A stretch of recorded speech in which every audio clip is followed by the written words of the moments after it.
What are you doing? Four. Can you make a sentence? What are you doing? Listen.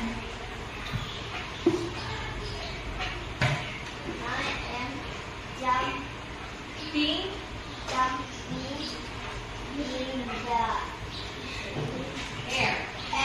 Okay, very good. So if the word is I, you use I am. Okay, next.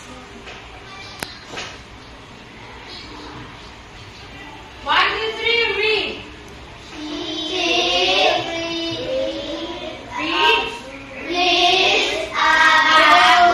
Okay, so what verb are we going to use? What verb? Read plus ing equals reading. Okay.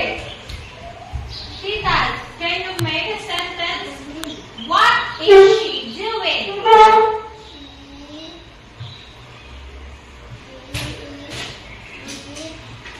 Read. This one, read.